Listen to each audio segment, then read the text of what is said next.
দেশবন্ধু উপাধিতে ভূষিত হন বাংলাদেশের প্রধানমন্ত্রী তারেক রহমান। দেশের স্বাধীনতা, সার্বভৌমত্ব, মানুষের ভোটাধিকার প্রতিষ্ঠা এবং গণতন্ত্রের জন্য আপোষহীন সংগ্রাম করা বিএনপির চেয়ারম্যান প্রধানমন্ত্রী তারেক রহমানকে দেশবন্ধু উপাধিতে ভূষিত করেছে বিএনপির জার্মানি শাখা। 2রা মে জার্মানি ফ্রাঙ্কফুর্ট শহরে বাংলাদেশ জাতীয়তাবাদী দলের জার্মানি শাখা আয়োজিত দলে বিজয় ও সক্রিয় অনুষ্ঠান থেকে তারেক রহমানকে উপাধিতে ভূষিত করা হয়। তাদের দল যদি তাকে দেশবন্ধু উপাধি দিয়ে খুশি করতে চায়, সেটা অত্যন্ত ইতিবাচক দিক। আমাদের নতুন পেজ সাবস্ক্রাইব করুন আরও বাংলাদেশের খবর পেতে। কিন্তু এর সম্মান কি পরবর্তী ক্ষেত্রে তারা রাখতে পারবে? কারণ বাংলাদেশের দৃষ্টান্ত রয়েছে, জনগণ আপন করে নিলেও সেই নেতার জামানা শেষ হলেই তাকে নিমেষে সেই জায়গা থেকে বঞ্চিত করে। এমন দৃষ্টান্ত হবে না তো, এই প্রশ্ন উঠছে। 1969 সালে 23শে ফেব্রুয়ারি শেখ মুজিবুর রহমানকে বঙ্গবন্ধু উপাধি দিয়ে ভূষিত করা হয়েছিল। তারপর থেকে বাংলাদেশে বঙ্গবন্ধু বলা হয় শেখ মুজিবুর রহমানকে। যদিও 1971 সালে মুক্তিযুদ্ধে মুজিব ভাই বলে বেশি জনপ্রিয় হয়েছিলেন তিনি।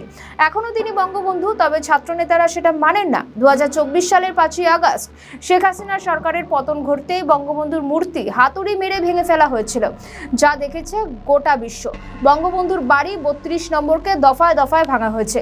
বঙ্গবন্ধু ইতিহাস পাঠ্যপুস্তক থেকে সরিয়ে দেওয়া হয়েছে অন্তর্বর্তীকালীন সরকারের আমলে। পরিবর্তে 2024-এর গণ অভ্যুত্থানের ইতিহাস ঠোকানো হয়েছে এই জায়গায়। কম অরাজকতা দেখেনি এই বাংলাদেশ। উল্টে এখন দেখা যাচ্ছে এই ছাত্রনেতারা নিজেরা নিজেদেরকে উপাধি দিচ্ছে। নাহিদ ইসলামকে গণতন্ত্রের ইমাম বলা হচ্ছে। এই ছাত্রনেতাকে এমন একটি নাম দিতেই সমালোচনা হয়েছে, আবার ইতিবাচকভাবে কোথাও কোথাও আলোচনাও হয়েছে। এখন প্রশ্ন, দেশবন্ধু উপাধি দেওয়া হচ্ছে তারেক রহমানকে, সেক্ষেত্রে সেই খেতাবের মর্যাদা রাখবেন তো তার দলের নেতারা? কারণ বাংলাদেশে বরাবর দেখা গিয়েছে নিজের দলের নেতারাই আগে ক্ষিপ্ত হন, এরপরই উপাধি তো থাকেই না, সামান্য সম্মানটুকু জোটে না নেতৃত্বের। এছাড়াও বাংলাদেশ অনেকগুলি রিজিম চেঞ্জ দেখেছে বাংলাদেশ পরিবর্তন হতে, এমনকি নেতৃত্ব পরিবর্তন হতেও দেখা গিয়েছে। বারবার স্বাধীনতা নিয়ে প্রশ্ন তোলা হয়েছে। এখন ছাত্রনেতারা 1971 সালের মুক্তিযুদ্ধকে তারা মানেন না। তারা 2024 সালে 5ই আগস্টকে স্বাধীনতা বলে আখ্যায়িত করেছেন। সব মিলিয়ে বাংলাদেশ বারবার প্রশ্নের চিহ্নের মুখে পড়েছে নেতৃত্ব নিয়ে। তাই তারেক রহমানকে তার দলই যখন দেশবন্ধু হিসেবে উপাধি দিচ্ছে, তার মধ্যে অনেকগুলো প্রশ্ন উঠছে বিভিন্ন মহলে। সম্মান বা খেতাব কিংবা উপাধি যদি যুগের পর যুগ বহমান হয়ে থাকে, প্রজন্মের পর প্রজন্ম সেটাকে সম্মানের সঙ্গে বহন করে নিয়ে যায়, তাহলে সেই খেতাব বা উপাধি গ্রহণ করতে বোধহয় দেশের কারো অসুবিধা থাকার কথা নয়। আর যদি তিনি এখন ক্ষমতায় আছেন বলে উপাধি দিয়ে থাকে দল, সেটা ভবিষ্যতের জন্য ভয়ানক, এমনভাবেই ব্যাখ্যা করছেন বিশ্লেষকেরা। আমাদের ভিডিও ভালো লাগলে লাইক ও শেয়ার করুন, কমেন্ট সেকশনে আপনাদের মতামত জানান। আরও ভিডিও পেতে আমাদের চ্যানেলটিকে সাবস্ক্রাইব করুন এবং প্রতি মুহূর্তে খবরের আপডেট পেতে প্রেস করুন বেল আইকন। বাংলাদেশে কি ফিরতে চলেছে ছাত্রলীগ বা যুবলীগ? 2 বছর ধরে কার্যক্রম বন্ধ আওয়ামী লীগের, কিন্তু তাদের ছাত্র সংগঠন ছাত্রলীগ হাত গুটিয়ে বসে নেই। বিভিন্ন এলাকায় তারা মিটিং বা মিছিল করছেন, তাতে অবশ্য পুলিশি বাধার মুখেও পড়তে হচ্ছে তাদের। সূত্রে খবর, ঢাকা বিশ্ববিদ্যালয় বা ঢাবিতে রাজু ভাস্কর্যের সামনে ঝটিকা মিছিল করে নিষিদ্ধ ঘোষিত সংগঠন ছাত্রলীগ। এই ঘটনায় বিশ্ববিদ্যালয়ের ছাত্রলীগ নেতা সহ 2জনকে আটক করেছে পুলিশ। সকাল 6:30টার দিকে তারা এই ঝটিকা মিছিল বের করেন। আটক ব্যক্তিরা হলেন স্যার এএফ রহমান, হলো ছাত্রলীগের সাংগঠনিক সম্পাদক ফারহান তানভীর নাসিফ ও মাইক্রোবাস চালক রুবেল। আমাদের নতুন পেজ সাবস্ক্রাইব করুন আরও বাংলাদেশের খবর পেতে। প্রত্যক্ষদর্শীরা বলেন, সকালে 10 থেকে 12 জন রাজু ভাস্কর্যের সামনে জড়ো হয়ে মিছিল ও ব্যানার প্রদর্শন করেন। সংক্ষিপ্ত সময়ে কর্মসূচি শেষ করেই তারা দ্রুত একটি কালো মাইক্রোবাসে উঠে ঘটনাস্থল ছাড়েন। এ সময় ঘটনাস্থলে থাকা আরেকটি মাইক্রোবাস থেকে 2জনকে আটক করে পুলিশ। পরে তাদের জিজ্ঞাসাবাদের জন্য থানায় নিয়ে যাওয়া হয়। ঢাকা বিশ্ববিদ্যালয়ের প্রক্টর অধ্যাপক সাইফুদ্দিন আহমেদ প্রথম আলোকে বলেন, আটক হওয়া একজন ঢাকা বিশ্ববিদ্যালয়ের শিক্ষার্থী। আজকে সকালে তাদের আটক করে শাহবাগ থানায় নিয়ে যাওয়া হয়েছে। ঢাকা মেট্রোপলিটন পুলিশের রমনা বিভাগের উপ পুলিশ কমিশনার মাসুদ আলম প্রথম আলোকে বলেন, রাজু ভাস্কর্য এলাকায় ছাত্রলীগের ঝটিকা মিছিল চলাকালে 2জনকে আটক করা হয়েছে, তাদেরকে হেফাজতে নেওয়া হয়েছে। ফারহান তানভীর নাসিবের নামে আগে মামলা ছিল কিনা তা যাচাই করে সন্ত্রাস বিরোধী আইনে মামলা করা হবে। বাংলাদেশের বিভিন্ন এলাকায় প্রায় 7 দিনে মোট 50টি নতুন ইউনিটের কমিটি ঘোষণা করেছে আওয়ামী লীগের নেতাদের সঙ্গে। তো তাদের এখন আর কোনো যোগাযোগই নেই। প্রশ্ন, তাহলে কিভাবে এই সব ইউনিট খোলা হচ্ছে? সূত্রের খবর, সেসব এলাকায় ছাত্রলীগের কোনো কমিটি ছিল না, সেখানেও নতুন করে কমিটি তৈরি করা হয়েছে। এদিকে ছাত্রদল ও ছাত্র শিবিরের মধ্যে কয়েকদিন আগে এক তুমুল বচসা বেঁধেছিল। ঘটনার সূত্রপাত চট্টগ্রাম সিটি কলেজে ছাত্রদল ছাত্র শিবিরের সংঘাত থেকে। এই সংঘাত পরবর্তীতে ছড়িয়ে পড়েছে সারা দেশে।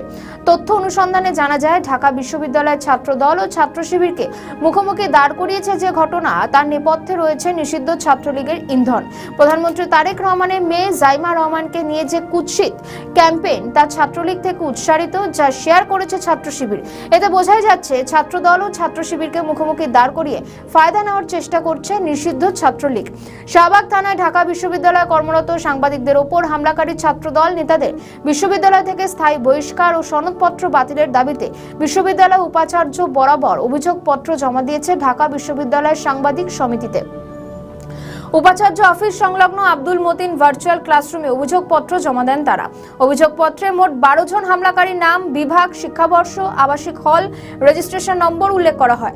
সাংবাদিক সমিতির দাবি, হামলায় জড়িত সব শিক্ষার্থীকে অবিলম্বে বহিষ্কার করতে হবে এবং তদন্ত সাপেক্ষে তাদের স্থায়ী বহিষ্কার নিশ্চিত করতে হবে। যেসব হামলাকারীর পড়াশোনা শেষ হয়েছে, তদন্ত সাপেক্ষে তাদের সনদপত্র বাতিল করতে হবে। হামলায় আরও বেশ কয়েকজন জড়িত ছিল, তাদের পরিচয় শনাক্ত করে তাদেরও বিশ্ববিদ্যালয় থেকে স্থায়ী বহিষ্কার করতে হবে। ছাত্রলীগকে দমাতে সর্বশক্তি প্রয়োগ করতে চাইছেন তারেক রহমান। এখন দেখার আগামী দিনে কতখানি প্রভাব বিস্তার করতে পারে ছাত্রলীগ। আমাদের নতুন পেজ সাবস্ক্রাইব করুন আরও বাংলাদেশের খবর পেতে। আগেই দখলে ছিল অঙ্গ আর কলিঙ্গ, এবার মুঠোয় এসেছে বঙ্গ। অর্থাৎ অঙ্গ, বঙ্গ, কলিঙ্গ, এই তিন রাজ্যই এখন তরতরিয়ে উঠছে গেরুয়া পতাকা। মুখে মুখে জয় শ্রীরাম স্লোগান, উঠছে গেরুয়া আবির। বিধানসভা ভোটে পশ্চিমবাংলায় বিপুল ভোটে জিতে এবার ক্ষমতায় বিজেপি। এখন প্রশ্ন, বিজেপির এই কতখানি চাপে পড়ে গেল বাংলাদেশ? তলে তলে কি ভয়ে রয়েছে জামাত ও বিএনপি? এবার থেকে বাংলার সীমান্তে সরাসরি নজরদারি রাখবে কেন্দ্র, আর নিতে হবে রাজ্যের অনুমতি। সাধারণত বিএসএফ বা বর্ডার সিকিউরিটি ফোর্সের দায়িত্বে থাকে সীমান্তবর্তী এলাকা। আমাদের নতুন পেজ সাবস্ক্রাইব করুন আরও বাংলাদেশের খবর পেতে। অতীতে দেখা গিয়েছে বিএসএফ এর নানা রকম সংঘাত জড়িয়েছে বিদায়ী সরকার তৃণমূল কংগ্রেস। কেন বিএসএফ অনুপ্রবেশ আটকাতে পারে না, এমন দাবি বহুবার করেছেন মমতা। অনুপ্রবেশ ইস্যুতে পাল্টা বিজেপি দাবি করে এসেছে যে তৃণমূল সরকারই উল্টে অনুপ্রবেশকারী ও সংখ্যালঘুদের তোষণ করে আসছে। এ তো গেল বাংলার কথা, কিন্তু কেন বিজেপির এই বিপুল জয়কে ভালো চোখে দেখছে না বাংলাদেশের ইসলামী পন্থী সংগঠনগুলি?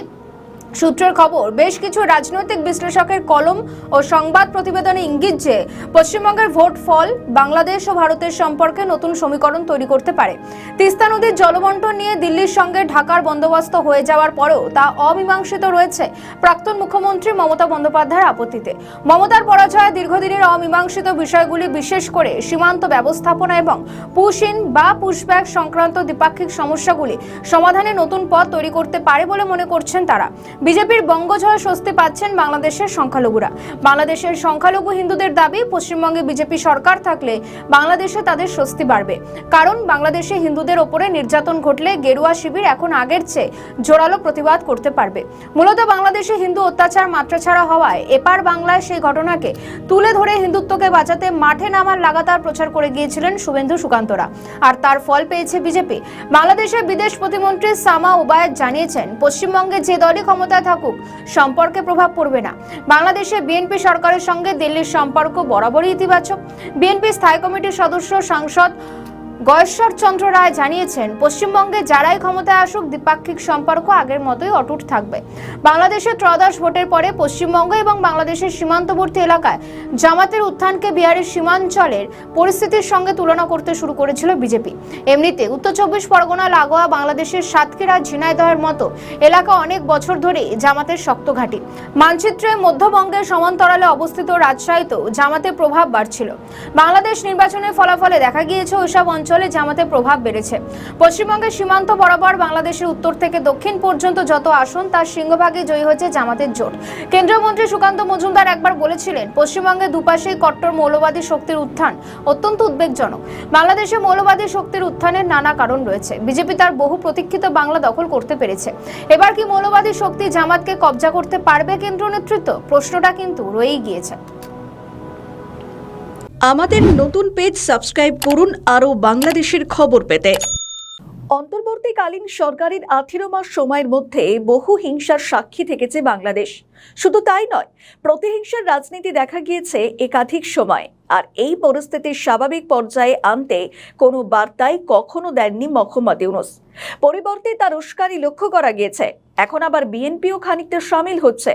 এর মধ্যেই একটি ভয়ঙ্কর বার্তা এলো, যেটা বিএনপির আগামী দিনের জন্য অত্যন্ত ভয়াবহ খবর। ছাত্রলীগের সভাপতি সাদ্দাম হোসেনের একটি ভিডিও বার্তা সামনে এসেছে। তিনি সরাসরি বিএনপির উদ্দেশ্যে বলছেন যে ভবিষ্যতে আপনারা নিষিদ্ধ হবেন না। তার গ্যারান্টি কোথায়? আমাদের নতুন পেজ সাবস্ক্রাইব করুন আরও বাংলাদেশের খবর পেতে। আসলে কি বোঝাতে চাইলেন তিনি? তবে কি বড় কোনো ঘটনা ঘটতে চলেছে? অনেকে বলছেন বাংলাদেশের রাজনীতি কোন দিকে যাবে প্রায় পরিষ্কার হচ্ছে। সাদ্দাম হোসেন, যিনি ছাত্রলীগের সভাপতি ছিলেন, এখন ছাত্রলীগ নিষিদ্ধ বাংলাদেশে। বর্তমানে তিনি সভাপতি রয়েছেন কিনা সেটা কিন্তু স্পষ্ট নয়। তবে তার একটি ভিডিও বার্তা ভাইরাল হয়েছে, যেখানে তিনি বলছেন লক্ষ লক্ষ মামলা হয়েছে ছাত্রলীগ আওয়ামী লীগের বিরুদ্ধে। বহু হাজার হাজার কর্মী জেলে রয়েছেন। লক্ষাধিক কর্মীর বিরুদ্ধে মবের ঘটনা ঘটানো হয়েছে। তিনি বলেন, আমাদের অধিকার নিয়ে টালবাহানা করবেন না। যতদিন ছাত্রলীগ নিষিদ্ধ থাকবে, ঠিক ততদিন অন্য কেউ যে ছাত্রলীগ থাকবে না তার গ্যারান্টি কোথায়? অর্থাৎ এটা স্পষ্ট, যদি কোনো ছাত্রলীগ ফিরতে পারে বাংলাদেশে, তবে বিএনপি সহ যারা যারা চেষ্টা করেছিল নিষিদ্ধ করতে আওয়ামী লীগকে, এবং তারা সেটা করেছিল, তারাও একদিন নিষিদ্ধ হবে। তিনি বলছেন যে 2008 থেকে 2024 সাল পর্যন্ত ছাত্রদল সব ধরনের কর্মসূচি পালন করেছে, মিছিল করেছে, প্রতিবাদ করেছে, সব করেছে। কোনো কিছুই কিন্তু স্থগিত করে রাখা হয়নি। স্থগিত করেনি আওয়ামী লীগ, কিন্তু ছাত্রলীগকে এখন নিষিদ্ধ করা হলো। এমনকি তাদের সদস্যের ওপর বিভিন্নভাবে মব করে কার্যত অত্যাচার করেছে। এমনকি বিশ্ববিদ্যালয়, কলেজ বা যে কোনো প্রতিষ্ঠানে ক্লাস করতে দেওয়া হচ্ছে না তাদের। তিনি এটাও বলছেন যে বল এখন বিএনপির কোর্টে, তাদেরকে সিদ্ধান্ত নিতে হবে তারা ঠিক কি করবে। আপনার সিদ্ধান্তই আপনার ভবিষ্যৎ নির্ধারণ করবে। অর্থাৎ সাদ্দাম হোসেন একেবারে স্পষ্ট করে বার্তা দিলেন যে বিএনপি এখন যে সিদ্ধান্ত নিয়েছে, যেভাবে আওয়ামী লীগ এবং তাদের ছাত্রদের সংগঠন ছাত্রলীগকে নিষিদ্ধ করা হয়েছে, তাতে পরবর্তী ক্ষেত্রে কখনো আওয়ামী লীগ দেশে ফিরে এলে তাদের উপর খাড়ার ঘা পড়তে চলেছে। তখন সামলাতে পারবেন তো তারেক রহমান? কারণ যখন ক্ষমতায় আসীন হননি তারেক, তখন তিনি বলেছিলেন কোনো দলকে নিষিদ্ধ করার পক্ষে তিনি নন। কিন্তু পরবর্তীকালে দেখা গেল তিনি যখন ক্ষমতায় এলেন, প্রধানমন্ত্রী হলেন, তখন আইন সংশোধন করে বিল পাশ করিয়ে আওয়ামী লীগকে নিষিদ্ধ করে দিলেন, যেটা হয়তো আওয়ামী লীগের নেতাকর্মীরাও ভাবতে পারেননি। কারণ বিএনপি ক্ষমতায় আসতেই আওয়ামী লীগের নেতাকর্মীরা উচ্ছ্বাস প্রকাশ করেছিলেন, কিন্তু সেটা নিমেষের মধ্যে শেষ হয়ে যায়। অনেকে বলছেন এই প্রতিহিংসার রাজনীতি যদি ফের দেশে ফিরে আওয়ামী লীগ করে, তখন সেই ধারাবাহিকতাই বজায় থাকবে। এখন বাংলাদেশের জনগণ চায় হিংসা বা প্রতিহিংসার রাজনীতি না করে একটি দৃষ্টান্ত স্থাপন করুক। কিন্তু সেই রাজনৈতিক দল কোথায়? প্রত্যেকেই একই সুরে তো সুর মেলাচ্ছে। আমাদের ভিডিও ভালো লাগলে লাইক ও শেয়ার করুন। কমেন্ট সেকশনে আপনাদের মতামত জানান। আরও ভিডিও পেতে আমাদের চ্যানেলটিকে সাবস্ক্রাইব করুন এবং প্রতি মুহূর্তে খবরের আপডেট পেতে প্রেস করুন বেল আইকন। ম্যাজিস্ট্রেসি পাওয়ার নিয়ে সেনাবাহিনী দিনের পর দিন রাস্তায় থেকেছে। অন্তর্বর্তীকালীন সরকারের আমলে বারবার এই ছবি দেখা গিয়েছে। দেশের অন্দরে অনেক আলোচনাও শোনা গিয়েছে। প্রশ্ন উঠছে, কাল সেনাবাহিনী ব্যারাকে ফিরে যাচ্ছে না। শেষমেশ বিএনপি সরকার ক্ষমতায় আসতে সেনাবাহিনীকে দেখা গিয়েছিল ব্যারাকে ফিরে যেতে। তবে পুরোপুরি রাস্তা থেকে ওঠেনি সেনাবাহিনী। তবে এখন জানা যাচ্ছে সেনাবাহিনী যাতে ব্যারাকে ফিরতে পারে সে সিদ্ধান্ত নিয়েছে সরকার। কিন্তু হঠাৎ কেন এই সিদ্ধান্ত কেন নিল সরকার? আমাদের নতুন পেজ সাবস্ক্রাইব করুন আরও বাংলাদেশের খবর পেতে। তবে কি এতদিন ধরে ওঠা প্রশ্নগুলি থেকে রেহাই পেতে সরকারের এই সিদ্ধান্ত, নাকি বাংলাদেশের সত্যি আইন শৃঙ্খলা পরিস্থিতি উন্নতি হলো? কেউ কেউ তো বলছিলেন ব্যবহার করা হচ্ছে সেনাবাহিনীকে আওয়ামী লীগকে আটকাতে। সেটাই বা কতটা সত্যি? বাংলাদেশের গণমাধ্যম খবর করেছে জুনের মধ্যে সব সেনা ফিরবে ব্যারাকে। 6 জুন থেকে প্রত্যাহার কার্যক্রম শুরু হবে। দূরবর্তী জেলা থেকে প্রথমে প্রত্যাহার হবে, পরবর্তীকালে ধাপে ধাপে বিভাগীয় শহর এবং বড় জেলা থেকে তুলে আনা হবে। জুন মাসের মধ্যে সেনাবাহিনীর সব সদস্যকে মাঠ পর্যায় থেকে সরিয়ে নেওয়া হবে।